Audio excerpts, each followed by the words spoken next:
नमस्कार, A to Z update Atharva creators या YouTube चॅनलमध्ये तुमच्या सर्वांचे स्वागत। चॅनलवर नवीन असल्यास सबस्क्राईब करा, लाईक करा आणि बेल आयकॉनवर क्लिक करा। सोयाबीन व कापूस पीक उत्पादकांसाठी आनंदाची बातमी आहे की हे 2022-23 साठीचे सोयाबीन व कापूस पीक अनुदान वितरणाबाबतचा नवीन GR प्रसिद्ध झालेला आहे। तर तो GR काय आहे तो पाहूयात।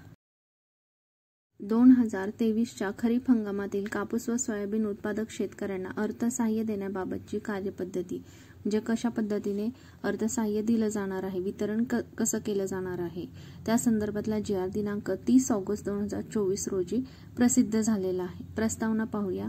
माननीय उपमुख्यमंत्री तथा मंत्री वित्त यांनी दिनांक 5 जुलै 2024 रोजी सन 2024-25च्या अतिरिक्त अर्थसंकल्पीय भाषणामध्ये कापूस व सोयाबीन पिकांचा राज्याच्या शेती उत्पन्नामध्ये मोठा वाटा आहे। मागील वर्षी आंतरराष्ट्रीय घडामोडी व अन्य कारणांमुळे झालेल्या किमतीतील घसरणीमुळे शेतकऱ्यांना नुकसान सोसावे लागले। शेतकऱ्यांना दिलासा देण्यासाठी खरीप पणन हंगाम 2023-24 मध्ये कापूस व सोयाबीन उत्पादक शेतकऱ्यांना 2 हेक्टरच्या मर्यादेत प्रति हेक्टरी 5,000 रुपयांचे अर्थसहाय्य देण्याची घोषणा केली आहे।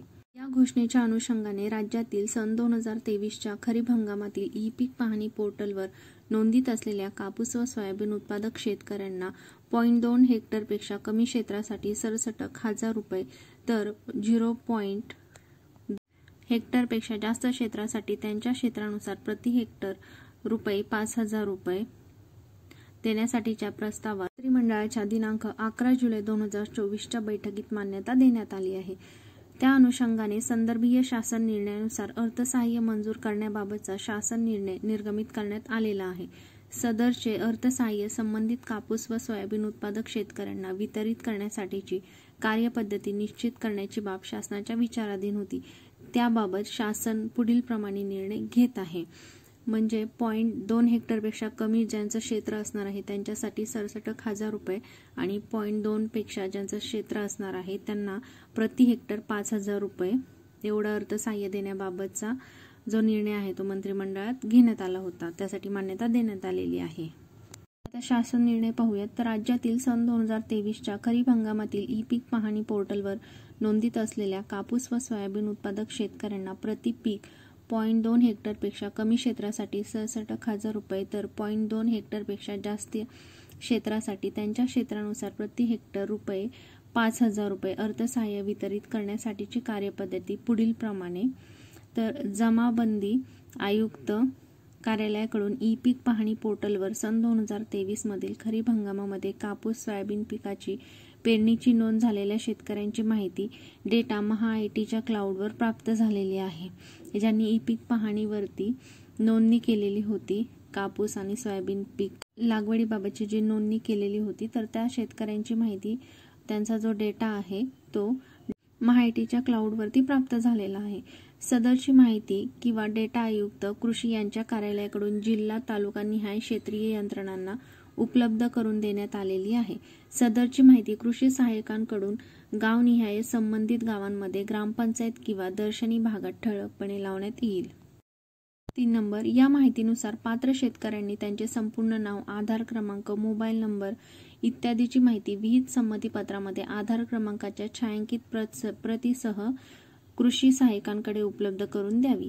सामायिक खातेदारांबाबत त्यांचे सामायिक खात्यावरील क्षेत्रानुसार अनुज्ञेय असणारी एकूण रक्कम सदर सामायिक खात्यातील एका खातेदार यांच्या नावावर इतर सहहिस्सेदार यांचे संमतीने जमा करण्यात येईल। त्यासाठी एकाच खातेदारास अर्थसहाय्य उपलब्ध करून देण्यात हरकत नसल्याबाबतचा संबंधित सर्व खातेदारांनी विहित प्रपत्रात त्यांचे ना हरकत प्रमाणपत्र आणि ज्यांच्या नावावर मदतीची रक्कम जमा करावयाची आहे त्यांचे संपूर्ण नाव, आधार क्रमांक, मोबाईल क्रमांक इत्यादीची माहिती विहित संमतीपत्रामध्ये आधार क्रमांकाच्या छायांकित प्रतीसह संबंधित कृषी अधिकाऱ्यांकडे द्यावी। यासाठी आपण पाठीमागच्या व्हिडिओमध्ये पाहिलं होतं की संमतीपत्र कशा प्रकारचं असणार आहे। त्या संमतीपत्रामध्येच ही सर्व माहिती तुम्हाला भरायची होती।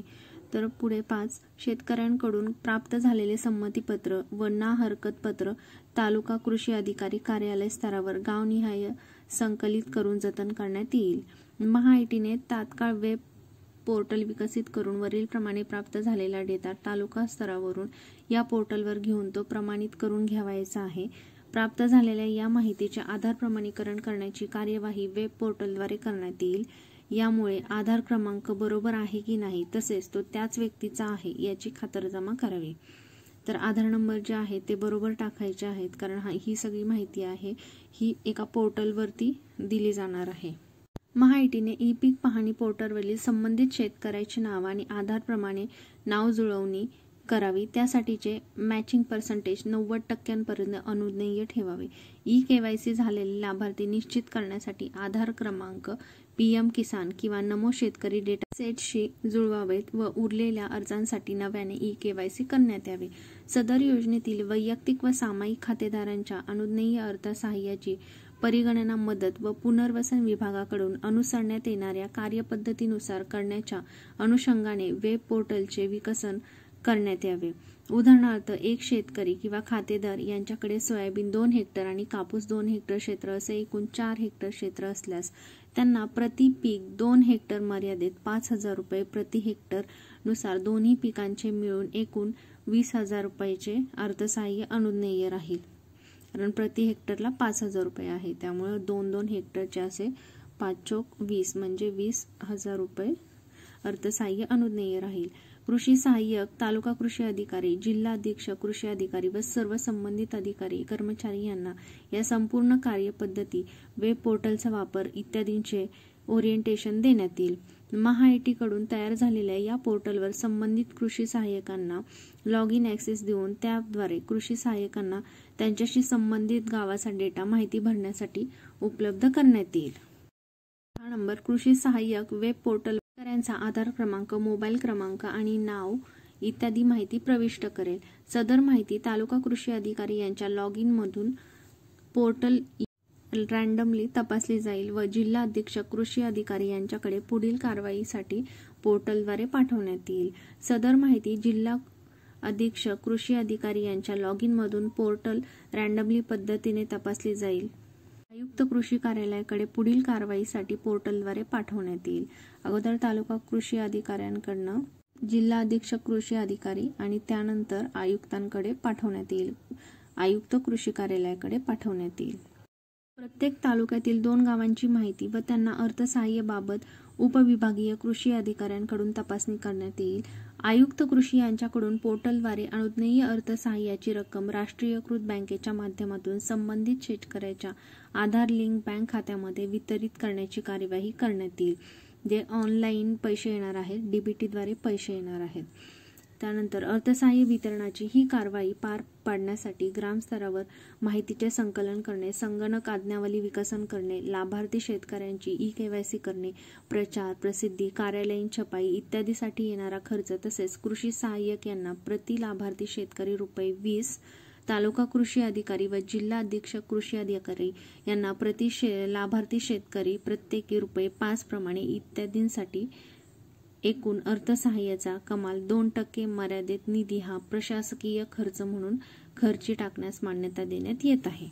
सदर शासन निर्णय जो आहे तो शासनाच्या वेबसाईटवरती उपलब्ध आहे आणि सदर शासन निर्णय माननीय मुख्यमंत्री, उपमुख्यमंत्री तथा मंत्री वित्त व नियोजन यांच्या मान्यतेनुसार निर्गमित करण्यात येत आहे। तर हा जो शासन निर्णय आहे शासनाच्या पोर्टलवरती उपलब्ध आहे, तिथे जाऊन सुद्धा तुम्ही चेक करू शकता।